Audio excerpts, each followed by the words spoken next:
Bom dia, oficialmente falando. Tudo jóia? 100% mil por hora? Então, tá bom. Para quem me conhece, sou o professor Valdir Júnior. Para quem não me conhece, também sou o professor Valdir Júnior. E esse é o História Mal Cantada. Esse é o vídeo de número 5 da pentalogia. Isso mesmo, pentalogia. Ou seja, o quinto vídeo dos 5 que nós falamos que ia gravar aqui sobre esse assunto, sobre as grandes navegações. E nesse vídeo nós vamos falar sobre as transformações que foram provocadas no globo em decorrência dessas grandes navegações.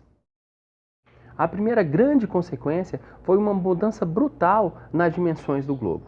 Esses carinhas, eles chegaram a terras inimagináveis, cruzaram fronteiras que eram intransponíveis, como por exemplo o Cabo das Tormentas. O nome já diz tudo, Cabo das Tormentas. Esse carinha, Bartolomeu Dias, foi o cara que conseguiu cruzar esse cabo e, por volta lá do final do século XV, 1400 e bolinha, mais ou menos isso, que esse carinha conseguiu cruzar esse cabo.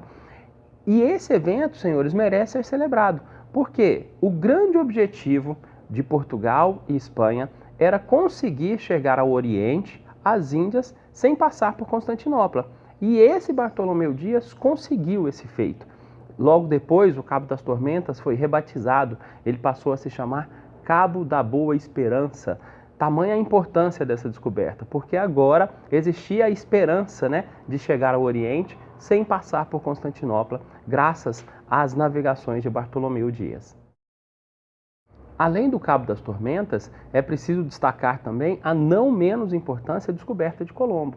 Colombo, que eu já falei várias vezes nos vídeos anteriores, em 1492, queria chegar às Índias, mas acabou descobrindo um novo mundo. E esse novo mundo abriu um mar de possibilidades comerciais para esses europeus. Isso a gente vai ver em outras aulas futuras. Uma outra grande coisa que merece ser destacada é a circunnavegação, a volta ao mundo realizada por Fernão de Magalhães. Esse carinha conseguiu provar que a Terra era redonda. Ele saiu da Europa, chegou ao Oriente, contornando o mundo, realizando a circunnavegação. Todas essas descobertas, senhores, possibilitaram uma espécie de globalização primitiva e um comércio em escala mundial. A partir daí surge um negocinho chamado de mercantilismo. Eita ferro! O que é mercantilismo? Calma, é simples. Mercantilismo é muito fácil. Acompanha aí na tela o que significa mercantilismo. Bom, é um conjunto de ideias e práticas econômicas que foram utilizadas pela Europa a partir da queda do feudalismo e do início da formação dos Estados Nacionais, os chamados países modernos. É preciso lembrar que a Europa estava vivendo um novo período histórico, A queda do feudalismo tinha acabado de acontecer, os senhores feudais estavam passando um perrengue tremendo e então esses senhores feudais viram na figura do rei uma forma de se protegerem e de manterem os privilégios. Os burgueses, por sua vez, os comerciantes, estavam em ascensão e também queriam poder centralizado nas mãos dos reis para que eles pudessem fazer o comércio, para que o rei facilitasse o comércio para esses carinhas.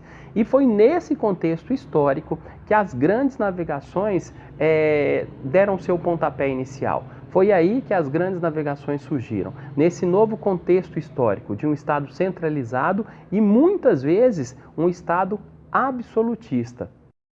Então, vamos às características desse mercantilismo. A primeira característica, a intervenção do Estado. Vamos definir o que significa a palavra intervenção? Intervenção está aí, vem da palavra intervir, que significa modificar, participar, intrometer. Então, estou dizendo com isso que o Estado, nessa época, era um Estado intrometido. Era ele quem ia ditar as regras do comércio, as regras do jogo. Metalismo. Essa palavra, senhores, metalismo, vem de metal. Mais precisamente, metais preciosos. Esses estados nacionais que estavam se formando, nesse novo contexto histórico, esses carinhas estavam apaixonados por ouro e prata. E era isso que eles buscavam a partir das grandes navegações. E olha só que curioso, Hernán Cortés, ele disse o seguinte, Eu e meus companheiros sofremos de uma doença do coração que só pode ser curada com ouro. Percebam aí, né, o quanto esses carinhas eram apaixonados por ouro e prata, e essa é uma característica do mercantilismo, o metalismo. Outra característica do mercantilismo, a balança comercial favorável. Simples, eu preciso vender mais do que comprar, preciso exportar mais do que importar. Última característica desse mercantilismo, a exploração das colônias. Essa é a mais antiga que andar para frente. As colônias, que eram as terras conquistadas, elas estavam sendo vigiadas pelas metrópoles, que eram os conquistadores. E essas metrópoles, como eu disse lá no item 1, nas características do mercantilismo, elas interferiam diretamente na vida da colônia. Elas ditavam não só a regra do jogo comercial, mas ditavam como deveria ser a organização da colônia.